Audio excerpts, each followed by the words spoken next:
Olá pessoal, a gente vai falar agora uma parte muito importante do mundo do EB2 National Interest Waiver, EB2NW ou EB2New, tá? Fiquem ligados.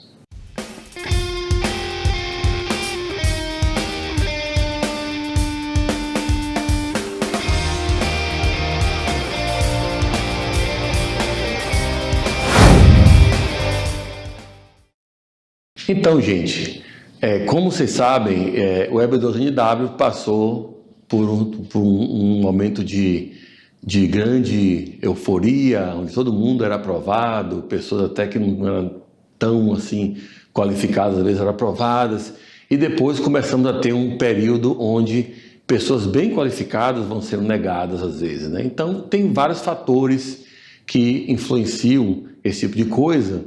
Mas antes da gente falar dos fatores, dos motivos pelos quais eu acredito que está gerando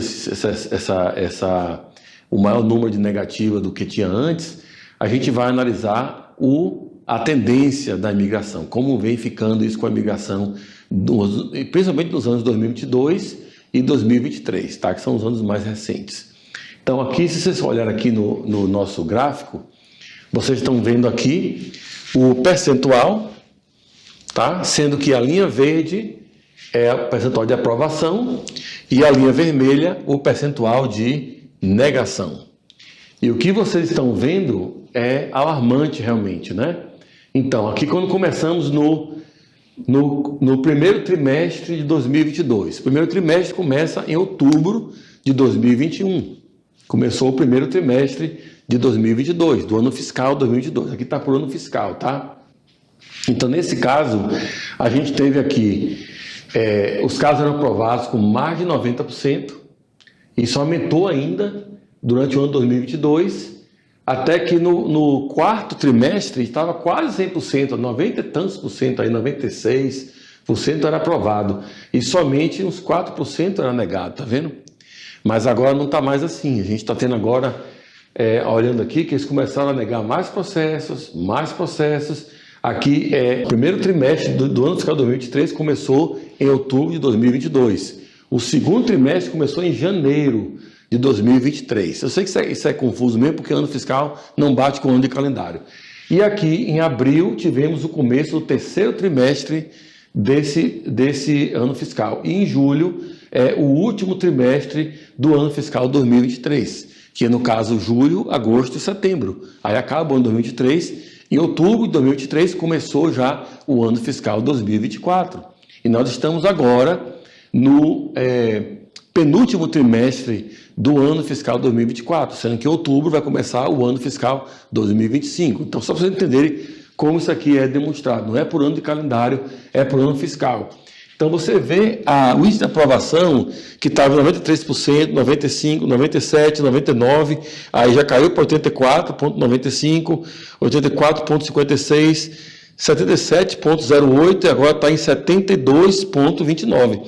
Ainda é um índice de aprovação alto, mas 72% de aprovação comparado com 99%, entendeu? Então aqui, todo mundo foi aprovado aqui. Então, logicamente que a gente deve entender. A imigração deve ter cometido erros em alguns processos que foram aprovados. Principalmente processos feitos assim, sem muito requinte, né? Sem muita documentação, sem muita evidência, sem muita prova realmente de que a pessoa tem aquela qualificação, às vezes com personal plan, porque eu acho, sinceramente, que personal plan ser aprovado é erro da imigração, eles aprovam alguns casos de vez em quando, mas por isso que muita gente conseguiu ser aprovado, mesmo com personal plan, e agora está ficando mais difícil. Então, motivos que levaram isso a acontecer, que a gente tem relatos, e obviamente tem fontes também que a gente pesquisa, mas coisas também que a gente percebe que vem acontecendo. Um aumento de oficiais de imigração. Vocês se lembram que em 2021, 2020 e tal, um caso de EB2, 2019, um caso de EB2NW, a petição I-140 levava em torno de 2, 3 anos.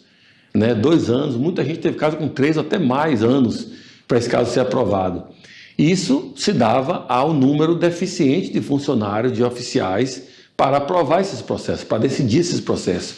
E gerava uma situação onde entrava mais casos na imigração do que eles conseguiam dar vazão. Daí, mais ou menos em 2021 para 2022, depois da pandemia, foram contratados milhares de oficiais novos e muitos entraram nesse centro de serviço de Nebraska e Texas, que trabalha com casos de EB2, EB3, EB1, todos os que usam o formulário I-140. E aí a gente teve um aumento, começou a ter um declínio na aprovação e um aumento no número de negativas, no percentual de negativa. Por quê? Oficiais mal treinados. Oficiais que não entenderam o caso da Nazar. Que os oficiais que estavam trabalhando até aqui, mais ou menos, entendiam bem, porque começaram em 2017, quando o caso foi publicado 27 de dezembro de 2016, mas começaram a aplicar mesmo em 2017. Então eles começaram a cometer muitos erros em 2017, 2018, depois foram aprendendo, e 2020, 2021, 2022 começou a ficar tudo beleza, eles estavam entendendo bem. Nem todos, muitos também estavam aprovando casos que não deveriam ser aprovados. Então a imigração começou a fazer treinamento de novo, novos oficiais, reciclagem de oficiais existentes, e aí a coisa foi começando a ficar um pouco mais dura, um pouco mais difícil de aprovar, entendeu? O caso começou a ficar mais difícil de convencer os oficiais, principalmente no critério da importância nacional, né? O National Importance, como vocês sabem, tem um vídeo que a gente falou sobre isso. Esse vídeo explica bem que esse é o motivo número 1 de negativas de processos de imigração, de EB2NW. Então, no caso do National Importance, que até hoje é o grande vilão do NIW, do National Interest Waiver, a gente está vendo mais oficiais com linguagem mais agressiva em relação ao interesse nacional, né? A importância nacional. Então, cabe a gente aqui analisar como isso vai ser feito ainda. Então, quer dizer, você está vendo agora que essa fila aqui está subindo, essa linha está subindo, e a de aprovação está descendo, quer dizer o quê? Que vai acabar ficando mais difícil do que fácil de aprovar o EB2NW? Não acho. Eu acho que isso aqui vai acabar meio que estabilizando, mais ou menos por aqui, talvez desça um pouco mais, essa aqui talvez aumente um pouco mais, quando eles começarem a entender de novo, os oficiais, que não é bem assim. E o EB2NW é um processo interessante para a imigração, porque está trazendo pessoas com conhecimento especializado, pessoas com uma boa profissão, com uma boa carreira, que vão trazer benefícios para o país, né? Geralmente o NW é isso, é a importância, é o interesse nacional naquele projeto, seja ele pesquisa ou seja um business plan, né? Quando você fala professional plan, aqui você não tem como mostrar nenhuma vantagem para o país no nível mais avançado, no nível mais abrangente, porque professional plan você vai melhor na sua profissão, você vai ser mais um profissional na sua profissão, vai gerar um emprego que é para você e talvez para sua família, mas não tem um projeto realmente que vai gerar nada. O business plan gera empregos, a pesquisa científica gera conhecimento, às vezes a cura de uma doença, às vezes gera uma tendência nova, um método novo. Então, são coisas que são difíceis de quantificar economicamente, mas que também tem um bom argumento. Inclusive, os casos de pesquisa científica são até quase 100% até hoje. Quase todos são aprovados, tá? Com tempo pesquisa científica, mas casos que têm realmente business plan e principalmente os de professional plan é o que mais é negado, com certeza, isso aí, porque não tem realmente um argumento forte. Só quem aprova o professional plan é oficial mal treinado, que não entendeu o processo ainda. Mas os que analisam e veem o business plan e entendem que aquilo ali tem importância nacional, estão aprovando o processo ainda, pelo menos 3 vezes mais do que está negando. Mas isso não é suficiente, que a gente quer ter uma coisa como essa aqui, né, como estava no 4º trimestre de 2022. Então, isso quer dizer a você o seguinte, gente, a questão de casos feitos como self-petition, a pessoa faz por conta própria ali e tal, e manda de qualquer jeito para a migração, ou faz uma compra, um pacote aí na internet, nesses grupos de WhatsApp. Claro, muita gente foi aprovada assim, porque todo mundo era aprovado nessa época aqui, mas não está sendo mais assim. A gente tem recebido bastante desses casos aqui para avaliar e refazer e tentar fazer de forma diferente. Também tem um problema dos consultores, né? Tem empresas, por exemplo, de consultores, a gente conhece uma mesmo na Flórida, que eles pagavam $1.000 de comissão para cada vendedor, para cada processo vendido. Então você vai lá, entra na sua consulta, aí o cara vai falar assim: você tem pulso, você tem batimento cardíaco, então você está vivo, você qualifica para o EB12NW. Pode começar o processo aqui, me dá aqui $30.000 e vamos começar o processo, está aqui seu plano de pagamento. Aí mandava depois falar no pessoal lá: ô pessoal, já vendi aqui esse aqui, manda meus $1.000. Então isso aí é meio que bagunçou, né, o EB12NW. Então os oficiais começaram a ficar mais duros também por conta disso. Então, quer dizer o que você tem que fazer hoje em dia? Você tem que realmente fazer o processo com advogados. Eu não estou fazendo isso aqui como uma autopromoção, porque eu não estou falando que tem que fazer comigo. Você pode fazer com outros advogados. Tem muitos advogados na Flórida, em Massachusetts, que falam português e que podem ajudar você perfeitamente no EB12NW. Mas, gente, o que a gente vem falando sempre aqui procure que a pessoa que está sentada à sua frente, ou pelo Zoom, ou sei lá, Webex, ou Google Meet, ou o que for, fazendo reunião por videoconferência, ou pessoalmente no escritório, pergunte se aquela pessoa que está dando a consulta tem licença profissional de advogado nos Estados Unidos. Se não tiver, você está perdendo seu tempo e você vai acabar entrando nessa estatística aqui. Tá? Eu estou falando isso, não é porque, como muita gente fala às vezes, quando a gente faz esses comentários, a gente faz essa explicação, aí o pessoal que vem defendendo esse pessoal diz assim: mas a gente não pode pagar um advogado, e aí a gente vai pagar esse pessoal. O barato sai caro. Porque o que acontece? Se você não pode pagar um advogado, procura um advogado mais barato, mas que seja um advogado licenciado. Aí vem aqueles paralegais que vendem o pacote ou vendem o serviço, falam que trabalham com advogados também, que depois vão assinar, vão rever. Tudo mentira. São paralegais que não conseguiram tirar a licença de advogado dos Estados Unidos, estão aí fazendo um processo de qualquer jeito e dizendo que faz o mesmo trabalho que os paralegais fazem no escritório de advocacia, porque quem fazem lá são paralegais. É verdade. Aqui também na Gondim Law, quem faz a EB12NW são paralegais, que preparam o processo, que vê a documentação com o cliente, que acompanham tudo isso aí, são mais os paralegais. Mas os advogados sempre estão supervisionando, sempre estão por trás do trabalho. Sempre tem a carta de suporte que é começada o primeiro draft pelo paralegal, revisada por um ou até 2 advogados em alguns casos. E tem reuniões semanais de todos os times, inclusive da EB12NW, para discutir os processos. Ou seja, os paralegais não tomam decisões, não definem a estratégia do seu processo, mas eles ajudam a colher a documentação. Os paralegais aqui são advogados no Brasil, mas aqui não tem a licença ainda, estão trabalhando como paralegais por enquanto, até obter a sua licença profissional. Então, mas a gente tem o processo feito dessa forma, como também tem outros escritórios de advocacia que fazem da mesma forma. Você tem que procurar, ver com quem você se der melhor, com quem você achou melhor, tal, o preço que cabe no seu orçamento.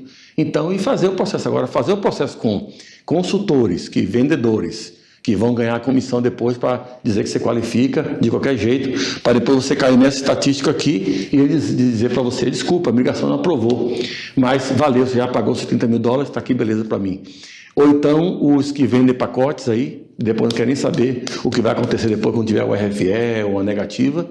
Tem também aqueles que, os advogados brasileiros, né? Tem um monte. Nossa, está cheio lá em Orlando, lá em Miami, está cheio de escritório de advocacia do Brasil, que se passam por, bota um nome lá, USA, não sei o que, USA, aí já estão vendendo agora pacote de EB2 também para fazer o processo aqui. Ou seja, não tem licença profissional para dar consulta.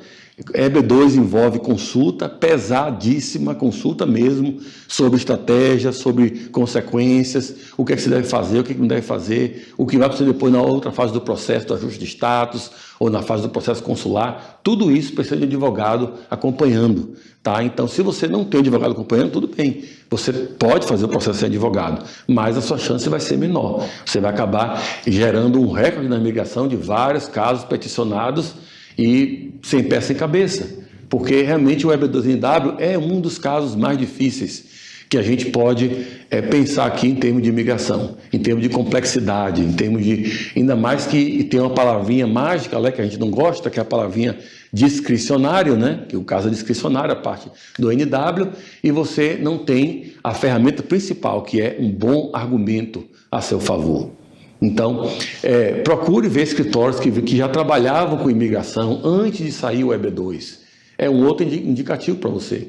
Veja quem está no mercado há mais tempo, porque depois que saiu o caso da Nazar, em 2017, em 2016 para 2017, houve uma onda de escritórios, todo mundo agora fazendo EB2NW. Então, se você está pensando que esse pessoal que agora está nessa onda aí agora, é o que vai depois dar suporte para você quando acontecer algum problema no seu processo, fora a parte do EB2, você está muito enganado. Eles não vão ter o conhecimento para isso. O conhecimento vai até a parte de, no caso dos consultores, de enganar você, de dizer, faça o EB2NW, você qualifica, tem um caso bom, tá? Tinha uma empresa mesmo que dava até o dinheiro de volta. E boa sorte que tentou conseguir o dinheiro de volta e lutou e teve que entrar com ação na corte, o maior problema. Então, dinheiro de volta não é uma coisa que o advogado geralmente faz, porque o trabalho é feito. Você tem que fazer um trabalho bem feito, mas dizer que vai dar dinheiro de volta é para ganhar processo, para ganhar gente, para ganhar cliente, e depois o cliente não consegue o dinheiro de volta porque o dinheiro foi gasto, já foi. Se um advogado pegar o dinheiro para dizer, pra pegar os honorários e falar assim, você vai ter o dinheiro de volta, esse dinheiro tem que estar no escrow, tem que estar na conta de trust, onde você deixa o dinheiro lá, e se por acaso o caso for negado, você então devolve o dinheiro para o cliente. Ninguém faz isso. Por quê? Porque você quer ter acesso àquele dinheiro logo. O advogado vai querer ter, porque tem custo para pagar, os paralegais, o pessoal que trabalhou, o aluguel, tudo isso. Então, ninguém quer fazer o processo para devolver o dinheiro e colocar o dinheiro no escrow ou colocar o dinheiro no trust account.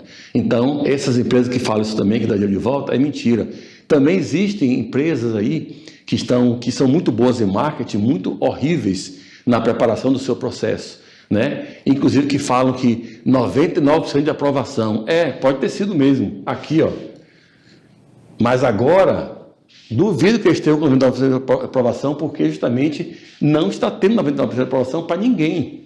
Então a imigração está negando processos muito mais do que estava negando antes, entendeu? Então, claro que essa linha não deve encontrar aqui, mas se estabilizar como está agora, o seu diferencial para ser aprovado, desde que você esteja com uma boa elegibilidade, com uma boa qualificação, é o profissional que vai fazer esse processo. E eu falei, não precisa ser com a gente, tem vários aí que podem ajudar você com isso. Pesquise, fale com 2, 3, veja com quem você se dá melhor, veja com quem tem um preço melhor para você, veja todos os fundamentos que você precisa saber para fazer uma escolha mais educada de quem vai lhe representar. Mas se você realmente está tentando fazer o processo por conta própria, um caso mais complexo, dos mais complexos que existem, se você procura cair no conto de um consultor que não tem licença para ficar lhe vendendo processo e indicando qual é o melhor caminho para você, e se você paga um advogado brasileiro que está se passando por advogado com licença nos Estados Unidos, americano no caso, você está pedindo para gastar dinheiro à toa, para gastar seu dinheiro e depois ficar com RFE, que não tem como responder, ou ficar com a negativa, que não tem para onde ir, conselho mal dado, e gerando problemas de inadmissibilidade e muitas coisas mais graves que podem acontecer com o caso de imigração. Gente, imigração não é brincadeira, não é piada, não é para você ficar gastando seu dinheiro. Se você tem como fazer um EB2, tem como pagar um advogado para fazer, faça. Se não tem, procure alguém que faça parcelamento. Veja se tem como parcelar alguma coisa, fazer um programa qualquer que vai caber no seu orçamento. É muito melhor do que gastar seu dinheiro com consultores, que até alguns cobram mais do que advogados, por incrível que pareça. E o trabalho é péssimo, já vi vários aqui, recebo aqui direto, é horrível, entendeu? Então, realmente, cabe a você decidir quem faz seu processo, porque você não pode decidir quem vai julgar seu processo, tá? Se você vai estar aqui ou vai estar aqui, pode depender de quem você contratar. mas você não tem como escolher o oficial de imigração. Infelizmente não tem como. Se tivesse como, eu teria todos os meus casos aprovados aqui, porque eu não escolheria alguns oficiais que estão na nossa lista negra. Aqueles que não aprovam, como eu falo nos vídeos brincando, não aprovaria nem Jesus Cristo se viesse aqui tentar ser pastor. Ia falar que ele não tem experiência nisso. Então tem oficiais que são assim, são horríveis mesmo. Eles têm má intenção. Eu não digo nem que não nem falar que é burrice. É má intenção mesmo. Eles são mal intencionados. Tenho certeza que tem alguns que são assim. Mas a grande maioria ainda analisaria seu caso, tá? Boa parte deles vão mandar um RFE para você, o Request for Evidence, e vão acabar aprovando o processo se você tiver um argumento bom, se você conseguir convencer ele de forma normal, natural, e mostrar os argumentos necessários todos os prongs do caso da Nazar. Tá? Mas você tem que ver quem vai fazer seu processo. Realmente é muito importante isso, tá? Como eu falei antes e falo de novo, não precisa ser com a gente, tem muitos profissionais qualificados na Flórida, Massachusetts e outros estados americanos, tem advogados americanos também que fazem o EB2NW, muita gente faz isso daí, não é só a gente não. Mas você pode ter consulta com 2, 3 e escolher o que você faça. Agora, consulta com consultor, que não tem licença para consulta, mas dá do mesmo jeito, ou paralegal, ou grupinho de WhatsApp, isso aí realmente você está pedindo para cair aqui ao invés de ficar aqui, tá? Então pense nisso, porque tempo não se consegue de volta. Dinheiro até que você pode depois trabalhar mais, ganhar mais dinheiro e tal, e conseguir se reerguer financeiramente, mas tempo você não ganha, o tempo perdido não volta atrás, você sabe disso. Então, faça o melhor com o seu tempo e com o seu dinheiro e tenha seu EB2 bem feito, tá? Porque o EB2 vai continuar sendo uma boa opção, mas você tem que se lembrar de 2 fatores que eu vou deixar aqui antes da gente encerrar o vídeo. Primeiro faça a sua petição bem feita, seja bem qualificado, tenha um projeto interessante para o país, explique bem os prongs do caso da Nazar, tá? Da forma que a imigração está acostumada a ver, e faça um caso bem feito. O segundo ponto que eu quero deixar para vocês não contem com Visa Bulletin, tá? Não contem com Visa Bulletin abrir, aí eu vou lá como turista e depois vou aplicar de lá. Não contem com isso, porque isso aí pode não acontecer no prazo que você quer. E às vezes está causando muito problema para muita gente que tinha essa programação, mas a imigração não tinha a mesma programação que eles. Tá? Então a gente está tentando aqui resolver para algumas pessoas, está vendo gente de outros escritórios também para que a gente tente resolver aqui, mas está difícil realmente quando você não sabe o que vai acontecer com o Visa Bulletin. Então, os 2 pontos, de novo, o EB2 tem que ser muito bem feito, tem que ser bem forte agora para você cair na maior probabilidade que é de ser aprovado e não de ser negado. E não contar com o Visa Bulletin, fazer o caso, deixar tranquilo. Tem outras opções, se você quiser vir para aqui para os Estados Unidos antes, você pode vir como estudante, você pode vir com um visto O1, H1B, L1, E2, E1, se qualificar para esses vistos. A gente tem vídeos também falando sobre os vistos não imigrante, na nossa série de vistos temporário de trabalho. Você pode assistir os vídeos, se identificar com qualquer um deles. Eles são opções temporárias e imediatas, para você em poucos meses estar aqui nos Estados Unidos. Mas o EB2 mesmo deve levar talvez 1 ano e meio, 2 anos, para você chegar no Green Card por essa categoria. E se tiver o caso aprovado a primeira vez, porque você fez o caso bem feito e não ficou esperando pelo Visa Bulletin, tá? Então, deixo aqui essa mensagem para vocês. Espero que tenha ajudado vocês a ter mais uma luz em relação a esse tópico muito importante e nos vemos na próxima. Se não subscreveram no nosso canal, por favor, subscrevam e aperte o sininho para serem notificados quando subirmos um vídeo novo. Tchau, pessoal.